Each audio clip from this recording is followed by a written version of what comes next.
mois de juillet 2022 se résume avec beaucoup de sécheresse, beaucoup de chaleur et des orages positionnés majoritairement dans l'arrière-pays en montagne. Et puis, ayant vécu des flops en début d'année, avec Fabien, on avait peur d'en subir à nouveau pendant le reste de la saison.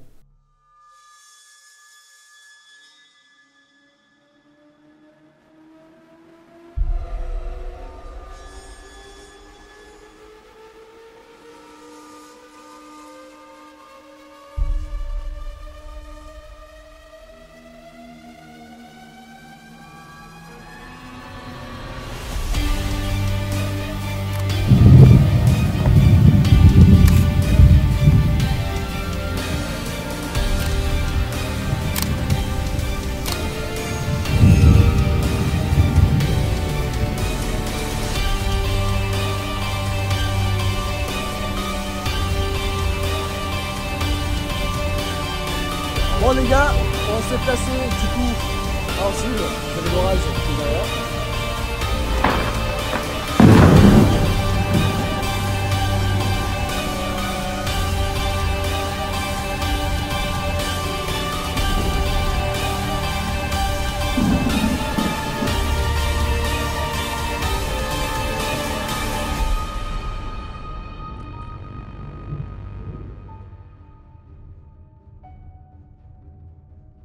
« 29 juillet 2022, avec Fabien, on avait malheureusement un très gros doute pour le déroulé de cette journée.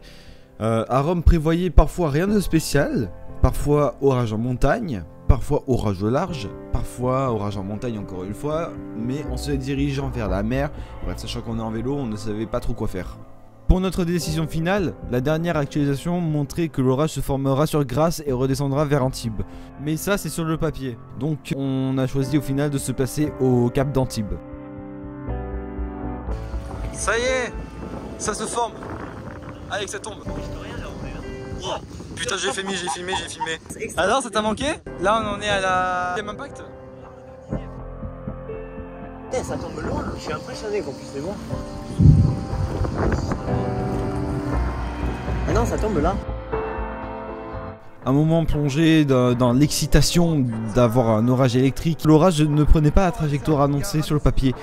L'orage s'était bien formé à Grasse, mais au lieu de prendre direction sud-est, donc vers Antibes comme annoncé, il prend direction de l'est, donc vers Nice. Oh, c'est tombé à droite. Faminou, ton petit avis du moment. Là c'est bien. Ça c'est devant encore. Oh, ah, j'ai filmé en plus. T'as vu les montagnes comme on les voit plus?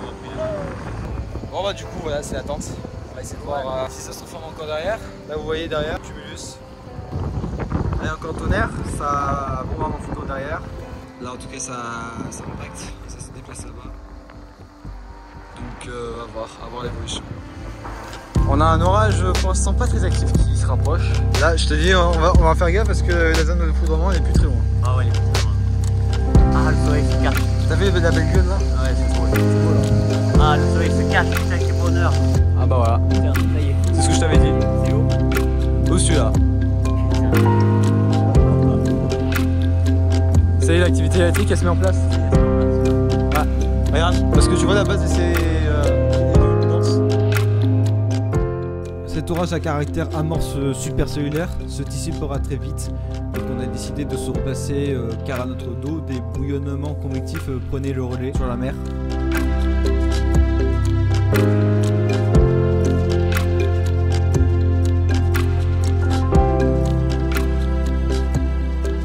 Non regarde bien. Regarde bien. Antibes. C'est hein? Antibes bio. Normalement c'est là? Mais non, regarde, elle est là, regarde la mer en face, Enzo. Oh. Ah putain j'avais pas vu. Elle est là. C'est sûr? Eh oui, c'est ça. What? C'est quoi ce bordel? C'est quoi ça? What? Hein? Quoi? Mais comment? C'est quoi ça?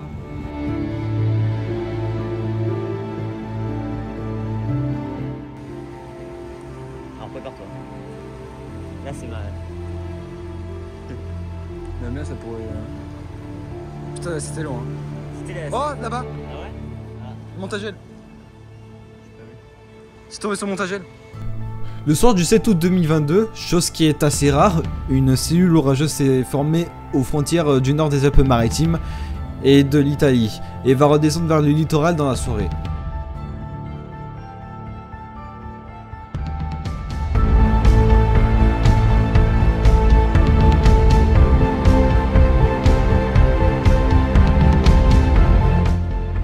Plus tard dans la soirée, un plafond nuageux s'installe, une alimentation assez solide entrant vers l'orage pour y faire tenir celui-ci jusqu'au littoral. Oh.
Ouais, d'accord. Bon, on dirait que la cellule est en train de... Oh là, ça va péter là. Non? Hein? Qu'est-ce qui va se passer?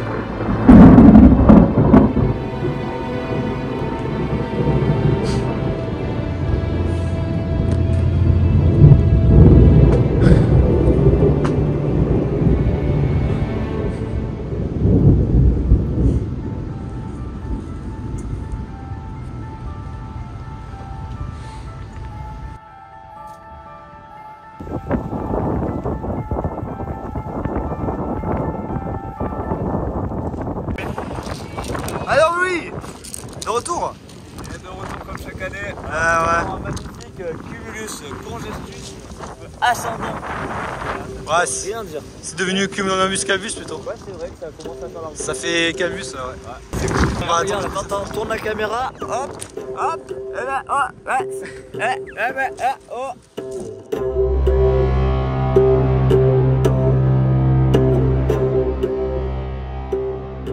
À vue de nez, hein. On a 1 heure pour se préparer. Ok, On d'accord. a 1 heure. Dans 1 heure, ça va commencer à partir en cacahuète de partout.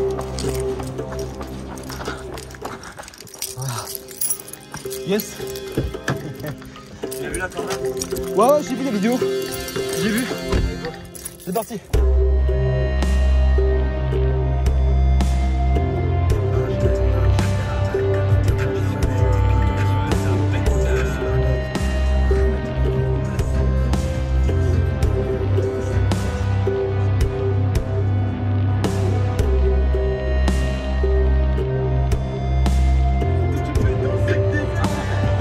Bon les gars, on s'est placé du coup à Antibes. Il y a Fabien qui est là. Ouais. Fabien. Et il y a Louis. Vous avez l'orage qui est derrière. Donc la cellule est en train de crever un peu. Mais il y a cette poussée convective qui se développe. Laisse croire à un potentiel orage. Ouais. Ici, là. On ne sait pas si ça va se former, mais il y a des chances. Il y a des chances. Mais en tout cas, on croise les doigts. Patience, patience. Et journée de dingue pour lui. Journée de dingue. Ah, j'ai fait 2 chasses à l'orage dans la journée là. D'ailleurs, ça se voit ma coupe, elle est explosée. Comme moi. J'ai enchaîné une journée d'orage. Honnêtement, je suis resté 7 heures sous l'orage. Dans les photos de jour. Oh putain. Ouais, ça, non, ouais, ça. Ah. Je pense pas, mais si c'est comme tu normalement, on dirait une semaine. Wow. Ah, je crois que j'ai pris en photo.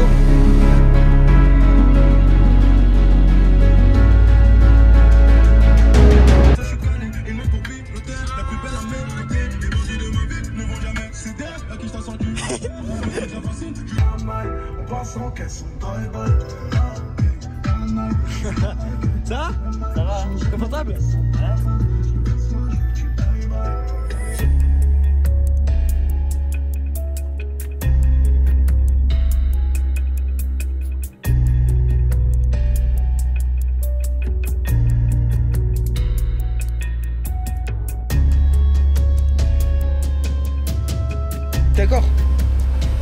l'ai capturé. Moi aussi. Bon, il est temps de partir maintenant. Voilà, ça a été court mais intense quoi. Du coup là, on va rentrer. Bon bah voilà. Là c'était un intra nuageux qui ressortait mais c'était pas un impact. Là c'était oui c'était un impact. Très très bel impact là. Putain la puissance de l'activité électrique incroyable. Ouais. Mais ça en sort pas. Ouais. Un impact. Là ouais encore eu un. Je sais pas si juste à côté là. Ouais. Ça me fait délire. Waouh. Ah oui, non mais J'ai déjà vu des orages comme ça, tu vois. Mais sur les Cévennes.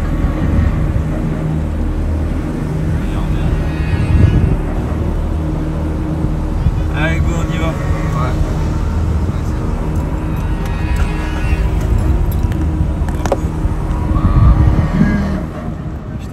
Le 17 août, toutes les conditions sont réunies pour avoir du très très lourd. La cape maximale est dans les alentours des 6000, les vents verticaux sont très violents, l'humidité est quasiment en saturation et le cisaillement des vents sont très violents. Ces orages débuteront la nuit dans les Bouches-du-Rhône, puis ils se déplaceront vers le Var pour ensuite, en début de matinée, arriver dans les Alpes-Maritimes. Mais ça, c'est sur le papier, car en réalité, tout ne se passera pas comme prévu.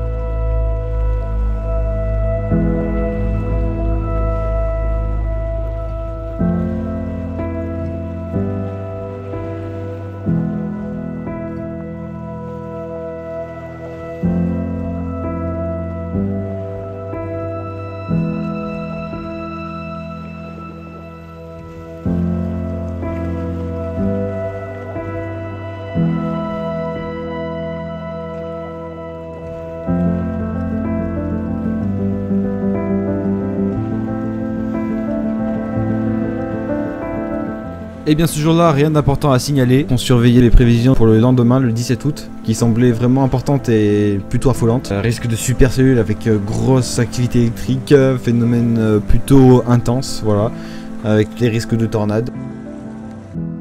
Il n'y a eu que 4 impacts. À mon avis, c'est qu'il n'y a pas de cape. Bah il y a du 2000, c'est déjà ça. Ouais, c'est bizarre d'ailleurs qu'il n'y ait pas d'impact là-dessus. Ouais, papa.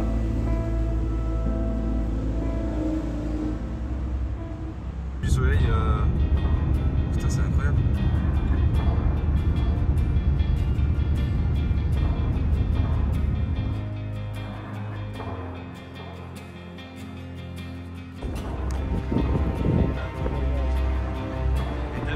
On s'est donc donné rendez-vous au port de Fréjus. Le but était d'attendre l'orage qui devait partir de Marseille à Toulon, puis de Toulon à Nice. Est-ce qu'on se replace? Parce que... C'est pas où elle va là, Bah souviens-toi quand il est ciblé. quand il m'a l'air d'être ciblé aussi. Donc je sais pas si c'est ça qui va être noir. Là, on peut se positionner du côté de Canet un petit peu. Moi je dis il faut attendre 5 minutes avant de se positionner. Là, l'orage, tu vois qu'il se désactive là. Là, il perd en intensité, il perd en pluie, il perd en tout. Malgré son apparence. Par contre, cette base là, elle me paraît très très bien. Et c'est là que les choses deviennent différentes par rapport à ce qui a été dit. Normalement, ce système orageux devait dévier en direction de l'Italie. Mais on n'a pas fait attention à son caractère qui est actuellement supercellulaire. Pour cette journée, la direction des vents en altitude se faisait du sud-ouest au nord-est. Donc moi et Louis pensions que la perturbation allait suivre cette trajectoire. Alors oui, seulement les orages ordinaires suivaient cette trajectoire des vents en altitude. Nous avons oublié que les orages supercellulaires, influencés par sa rotation sur lui-même, se dirigent à 90 degrés vers la droite. Chose que les modélisations n'avaient pas prévue et que donc on est resté trop naïf par les prévisions. Dans l'hémisphère nord, la grosse majorité des supercellules ont pour habitude de dévier du flux principal vers la droite. C'est-à-dire que malgré des vents de sud-ouest par exemple, l'orage va se déplacer vers l'est, entraîné par la force de sa rotation. Oh putain mais fais... J'ai failli me casser la gueule. Ça, tu vois, ça, je te dis, ça c'est la base. Ça c'est la base. Allez, la base, c'est la base. Allez, on se casse, on va aller là-bas. On y va maintenant? Oui. Par contre, ouais, ça commence à pétarader un peu là. Hein. Peut-être qu'on devrait attendre peut-être 5 minutes.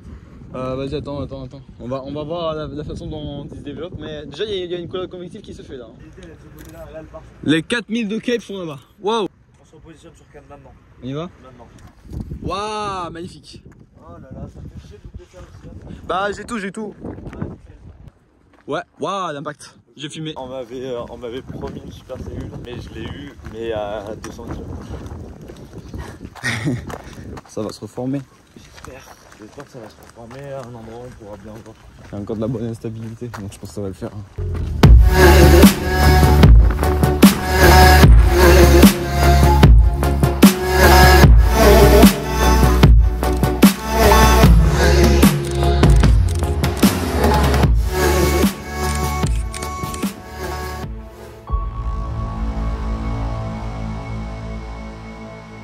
Le temps reste instable, faisant croire que dans le reste de cette matinée, un nouvel orage n'allait plus tarder à éclater. Sauf que plus le temps passe, plus je remarque que le temps n'est plus idéal pour qu'une nouvelle supercellule puisse apparaître dans cette journée.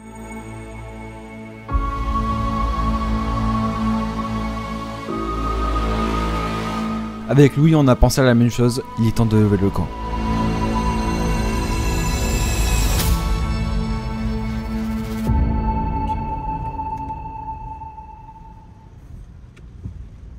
Au final, en rentrant à la maison, une cellule orageuse s'est activée dans les précipitations et la foudre est rarement visible.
« 28 août 2022, cette nuit-là, je ne pensais pas revivre comme 2 ans plus tôt. Un orage ultra isolé au même emplacement que 2 ans plus tôt se forme au large de l'aéroport de Nice.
Malgré mon mauvais positionnement et l'impossibilité de me déplacer, très vite, la première cellule se désactive et une autre à mon dos a pris le relais et a aussi pris une plus grande ampleur, balançant alors d'autres foudres extra nuageux que je ne pourrais malheureusement pas y assister.